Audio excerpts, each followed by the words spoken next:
vice-presidente de comercialização do Secov RS HDM, Dr. Rafael Padoim Nenê, concedeu-nos uma entrevista exclusiva na sede do Sindicato da Habitação. Ele analisou as vendas de imóveis no Rio Grande do Sul e as taxas dos financiamentos habitacionais. E a nossa entrevista hoje aqui no Secov RS com o vice-presidente, o doutor Rafael Padoim Nenê. Doutor, privilégio poder conversar com o senhor sobre essa questão imobiliária, que a gente sabe que próximo do final do ano, estamos com expectativas grandes. Como anda o setor nesse momento? Olha, o prazer é nosso de tê-los aqui, ainda mais um programa com audiência e que leva, né, ao telespectador a conexão com o mercado imobiliário, que eu sempre ressalto que é um segmento da economia muito importante, movimenta e impacta, né, positivamente no que tange a geração de emprego e até mesmo não deixa de ser a moldura para as cidades, né? E Porto Alegre vem numa pegada muito interessante a isso. Eu acho que o município vem favorecendo através de algumas iniciativas, né? A gente tem falado muito aí do centro estendido, um conceito que o município trouxe, né? A questão da orla, a questão do centro histórico e o quarto distrito. Então são, digamos assim, cenários que a gente pode... É difícil até não comentar o mercado imobiliário sem trabalhar com alguns elementos muito próximos e atualizados, né? Mas no âmbito geral, a gente considera que o mercado ele está positivo. A gente não pode deixar de considerar que passamos por uma pandemia, né? E aí nós estamos falando de 2 anos de impacto.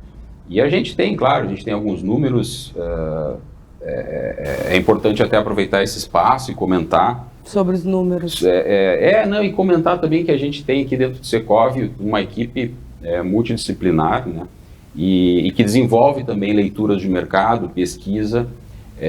Esse grupo, inclusive, é bem reconhecido. O Secov RS tem uma valorização através dos outros Secovs em função desse trabalho interno que nós temos aqui para o mercado e que está à disposição dos associados, né? Está à disposição dos meios de comunicação. Bacana que essa conexão com vocês já tem essa troca. Eu acho, então, Verdade. Por isso que eu digo que o público aí do programa já é um expert aí no mercado imobiliário, né? Mas no que tange a pandemia, a gente sim, claro, se teve uma redução de aproximadamente 2% da geração de guias dentro desse período, né, de guias de TBI. Mas também a gente não pode deixar de considerar que antes da pandemia, a movimentação de venda, ela também estava acima da média. Então, eu acredito e defendo a tese de que, mesmo com a pandemia, e nós vincularmos esse número de menos 1,9% de gerações de guias de TBI, que são as guias, né, que fazem a escritura ou financiamento bancário, é gerado aquela guia para que depois o imóvel venha a ser registrado no nome do adquirente. Então, a gente consegue também, é um meio de analisar o fluxo de negócios fechados em certo período, né? Então, mesmo com a pandemia, mesmo com todos os impactos, e considerando que antes nós estávamos num período de vendas, digamos assim, acima da média histórica, 2% eu não considero como se fosse um número ruim. Uhum. E também é importante considerar que pós-pandemia e durante a pandemia, então melhor falando, durante a pandemia, o consumidor, ele passou por um período de gestação, de análise, de reflexão sobre o imóvel.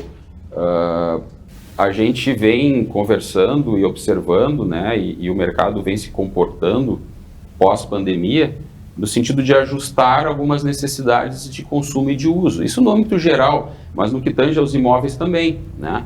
Então, alguns projetos levam já em consideração algumas tendências da própria digitalização do mercado imobiliário e da digitalização das relações de consumo e de trabalho. Então, foi um facilitador.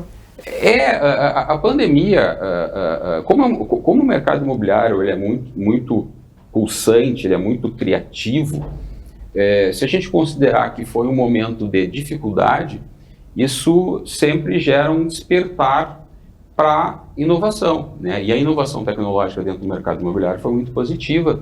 Muitas iniciativas estão trazendo transparência, estão trazendo celeridade, estão trazendo diminuição na burocracia para fechamento dos negócios. Então, tudo isso é um ponto positivo que eu vejo em função da pandemia. Mas quando eu digo que a questão da gestação dos imóveis, e daqui a pouco esse período de pequena redução nas vendas,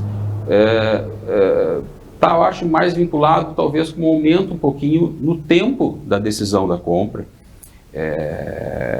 porque o consumidor ele começou a refletir sobre qual é o real tamanho do imóvel.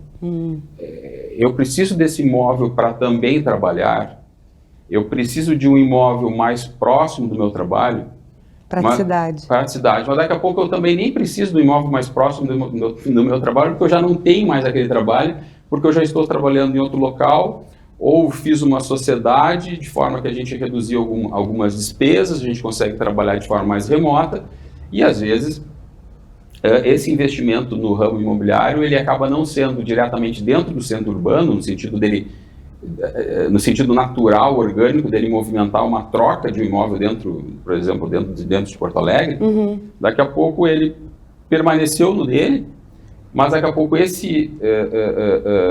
essa margem de investimento que ele tinha para esse movimento, ele pode ter feito investimento num segundo imóvel ou até mesmo num terceiro imóvel, no que tange a lazer, né? Como é que ficaram as questões dos imóveis no litoral, agora que tu falaste sobre isso? Esse é um movimento bom, porque, por exemplo, se a gente faz uma análise ampla, talvez a gente peque por considerar questões pontuais, né? Então, com ou sem a pandemia, vamos chamar assim, esse segundo endereço, até mesmo esse terceiro endereço, acelerou bastante. O pessoal buscou sítios de lazer, o pessoal buscou a serra, o pessoal buscou o litoral. O litoral hoje são praticamente cidades, né? A gente pode fazer um paralelo com relação ao mercado de locação no litoral, né? Por que muitas vezes nós visitávamos o litoral durante o nosso inverno, principalmente aqui no Rio Grande do Sul, e nós não visualizávamos calçadas com circulação de pessoas. Não tinha muito lazer, opções. Lojas fechadas, restaurantes fechados. Por quê? Porque eram atividades segmentadas. Elas abriam e fechavam. Elas abriam durante a temporada e fechavam. E hoje, quem frequenta o litoral tanto no inverno como no verão, ou seja, no ano todo, vai verificar já uma organização de cidade e de distribuição de espaço bem diferente. E isso também motiva, por isso que eu digo essa questão da gestação dos imóveis, né? Isso faz com que o movimento ele tanto para o consumidor, que vai adquirir um imóvel novo ou usado, mas ele também fez com que o construtor também identificasse algumas tendências, algumas necessidades novas, e ele também ajustou projetos. E teve a opção de ir morar no litoral também. E também isso, né? Eu acho que isso é bem significativo, porque tem muitos segmentos de atividade profissional, e até mesmo profissionais liberais, que conseguem à distância atender ou manter ou talvez até conquistar mercados novos, né? E qualidade de vida. E qualidade de vida, porque fica numa região mais tranquila. É a análise que a família tem que fazer, né? São momentos da família. Às vezes a família ainda está muito vinculada com os filhos menores, no aspecto da escola. Mas isso tudo passa por experiências, né? Por exemplo, a gente acompanha alguns lançamentos imobiliários que às vezes estão um pouquinho fora do eixo central da cidade, mas que já convida instituições de ensino para que permaneçam dentro daquele condomínio, por exemplo, dentro daquele loteamento, dentro daquela célula nova que foi criada. Isso justamente para gerar esse bem-estar. Então, nós aqui que atuamos no mercado imobiliário, a gente considera que o mercado ele é favorável, mesmo após a pandemia, né? Também podemos, mesmo com algumas questões de inflação, a gente consegue observar que a aquisição dos bens, em detrimento à aquisição de serviços, também foi maior nesse período de pandemia. Então, quando a gente fala em aquisição de bens, a gente coloca nessa lista os imóveis, né? Então, eles representaram um papel importante nessa questão econômica, né? A tendência, pela nossa conversa, é extremamente positiva, mas os números refletem justamente a nossa realidade. Eu até vou pedir permissão assim, e compreensão, porque são dados bem recentes, né? Fazendo até essa vinculação com a equipe de pesquisa, né, de levantamento e de análise de mercado que nós temos aqui no Secov. Então a gente pegou elas especialmente para compartilhar com vocês hoje, né? Ficamos felizes pela exclusividade. Então a gente tem assim, né? Acho que um número que eu já comentei ali, a gente tem uma variação ali negativa de menos 1,9% na quantidade de gerações de guias de TBI. Mas aí voltando àquela observação que eu fiz, né? Acho que dentro de um prazo de 3 anos, eu não considero ela como negativa, porque ela está fazendo referência a um período anterior, e que se o período anterior ele foi também positivo, acima da média, ela é um número interessante, né? Não chega a ser negativo. A gente dentro do mercado imobiliário, a gente também traça sempre um alinhamento com relação à facilidade dos créditos, né? Dos créditos imobiliários, né? Então a gente tem que em 2021... É possível se financiar 100% atualmente em imóveis? Uma dúvida minha, assim. Existe linhas de crédito, hoje está cada vez mais personalizado em função das garantias, né? Mas, digamos assim, o cenário mais vinculado aos produtos mais tradicionais e vinculados às instituições bancárias, tu trabalhas com um percentual um pouquinho menor, né? Mas existem, por exemplo, aquisições que você pode fazer juntamente com o próprio construtor, onde ele pode fazer um financiamento, importante. Um financiamento pleno, né? Tem que considerar que esse parcelamento, ele requer muitas vezes que seja feita uma entrada maior. Então, às vezes, essa entrada maior para gerar um equilíbrio no negócio precisa ter já um capital disponível, né? Mas o que se busca, digamos assim, o que o vendedor busca é tentar entender a necessidade do cliente e avaliar e tentar oferecer, né? Mas a gente observou isso, a gente observa que existe, né, o que é chamado financiamento direto. O que é o financiamento direto, né? Então, o financiamento direto muitas vezes,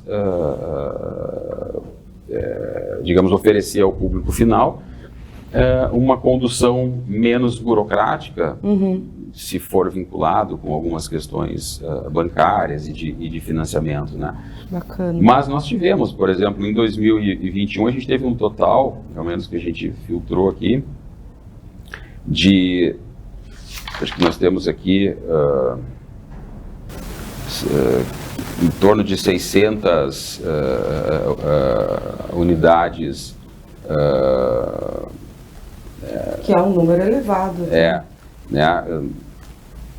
Então, dentro desse parâmetro, panorama geral. Isso. Então a gente teve uma queda ali em 2022, considerando que a gente tem esses números até agosto, né, vamos pegar metade, mas se nós continuarmos dentro desse comparativo 2022 com 2020, por exemplo, a gente poderia estar equiparando isso, né, não teríamos nenhuma perda com relação a isso, né? O cenário não é negativo, com certeza. Então, o que existe é sempre adequações. O próprio, se eu não me engano, o próprio Itaú, no ano passado, estava considerando que 2022, no que tange a crescimento, a PIB, seria até negativo, né? E se eu não estou enganado, nós estamos falando que 2022, até o presente momento, nós estamos falando de um crescimento próximo a 2%. Então, que surpreendeu. Então, vamos considerar que talvez a gente esteja passando, no âmbito nacional, no que a gente pode dizer como uma espécie de organização estrutural, né? E isso, de certa forma, é também... favorável. Ela é favorável e também ela talvez propiciada por um momento de preocupação, um momento da questão da pandemia. Então, vamos considerar de forma otimista que em 2021 se pensou nisso, e agora, considerando alguns aspectos mais estruturais, talvez a gente não vá ser talvez um grande crescimento em 2023, aí é mais uma opinião minha, mas eu acredito que vai ser melhor do que 2022, né? Tá aí, cenário positivo, e para quem busca o imóvel, de repente esse é o momento. Tudo é negociação, porque eu acho que existem os números, existem a velha questão de demanda e oferta, existe players que estão oferecendo imóveis, aí nós estamos falando tanto do particular que está oferecendo imóvel à venda, como uma construtora que está fazendo um lançamento, ela também está de olho num próximo negócio, né? Um próximo terreno. E o vendedor de um imóvel usado, né, o seminovo, ele também está muitas vezes pensando num outro imóvel. Então, a gente não pode deixar de lado as motivações que o mercado traz, que é a parte interessante das negociações, e aí nós temos profissionais distribuídos em várias etapas e fases de um bom negócio imobiliário. Isso tudo tem que ser levado em consideração. Então, o importante é testar, é negociar, é avaliar bem o que precisa, é fazer uma análise financeira do que já se programou, procurar uma assessoria de crédito, muitas vezes. Essa assessoria de crédito, daqui a pouco, pode dizer, olha, você não está 100% preparado, mas se você fizer tais e tais deveres, talvez em 2, 3 meses você possa vir a mercado. Excelente. Então, eu acho que isso tudo sempre deve ser levado em consideração, né? Eu acho que todos têm um custo, né, para a geração daquele imóvel, para aquela construção daquele imóvel, mas eles também estão avaliando, todos que vendem estão avaliando oportunidades de novos negócios, precisam muitas vezes ter um retorno financeiro para desenvolver novos produtos, dar seguimento com novos projetos. Então, o que é importante, que a gente sempre tenta deixar o consumidor que está avaliando comprar um imóvel, que seja para residência, seja para comércio, seja para investimento, que negocie, né? que avalie as condições que o mercado oferece, até mesmo com base na tua pergunta. Às vezes existem produtos que tu tem uma facilidade de aquisição maior, que tu vai encaixar de forma mais lenta dentro do teu orçamento, mas vai fazer com que você não perca uma oportunidade, né? A gente nunca pode esquecer de dizer que tanto em momentos mais complexos ou menos complexos, com influências maiores ou menores no que tange a economia, os imóveis, eles precisam de um lugar específico para ser construído. Então, Tanto é verdade que a gente brinca no mercado que diz que não existe imóvel igual, não tem como ser igual. Ou vai ser mais baixo, vai ser mais alto, ou vai ser mais com orientação solar sul, norte, leste, oeste. Então não existe imóvel igual. E às vezes acontecem algumas oportunidades. Tudo é o momento. Que tem que pegar.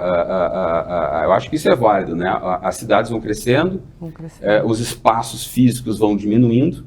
É natural que o valor do metro quadrado suba. As pesquisas mostram, né, que existe, que teve desses últimos 12 meses, teve uma variação positiva de 0,43% dos residenciais, um pouco mais dos comerciais, de 2,50%.